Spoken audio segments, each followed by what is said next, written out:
ഇന്നല്ലേ ചോറിൻ്റെ കൂടെ കഴിക്കാൻ പറ്റിയ, അതുപോലെ തന്നെ കുട്ടികൾക്ക് സ്കൂൾക്ക് ലഞ്ച് ബോക്സിലൊക്കെ കൊടുത്തുവിടാൻ പറ്റിയ, ചോറിൻ്റെ കൂടെയൊക്കെ കൊടുത്തുവിടാൻ പറ്റിയ നല്ലൊരു സൈഡ് ഡിഷാണ് കേട്ടോ. അപ്പോൾ അതെങ്ങനെ തയ്യാറാക്കാൻ നോക്കാം.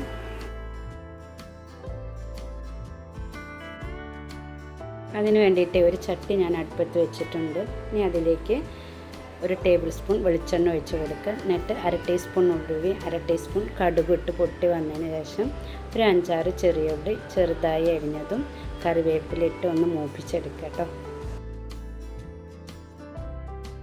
ഇനി ഇതൊന്ന് മൂത്ത് വന്നതിന് ശേഷം ഇതിലേക്ക് 5 തക്കാളി ചെറുതായി അരിഞ്ഞതാണ് അതിലേക്ക് ഇട്ട് കൊടുക്കുക.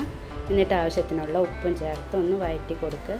ഇതിൻ്റെ കൂടെ തന്നെ 1 ടീസ്പൂൺ ഇഞ്ചി വെളുത്തുള്ളി ചതച്ചത് കൂടി ചേർക്കുക കേട്ടോ.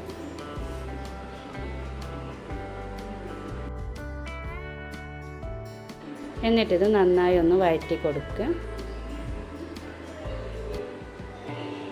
ഇനി ഇതിലേക്ക് ഒരു 1.5 ടീസ്പൂൺ മുളക് പൊടി കൂടി ചേർത്ത് ഒന്ന് മൂടി വെച്ചിട്ട് വേവിച്ചെടുക്കുക കേട്ടോ.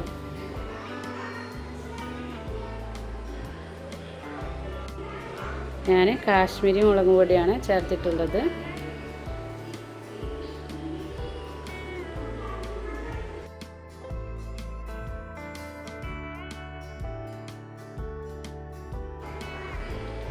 ഇനിയിപ്പോൾ ഇതാ നമ്മളെ തക്കാളി വെന്ത് വന്നിട്ടുണ്ട്.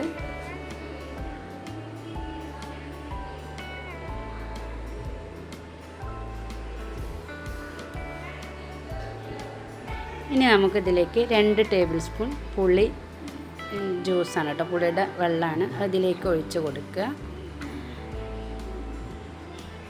എന്നിട്ട് ഒരു 2-3 മിനിറ്റ് ഒന്ന് തിളപ്പിച്ചെടുക്കുക കേട്ടോ.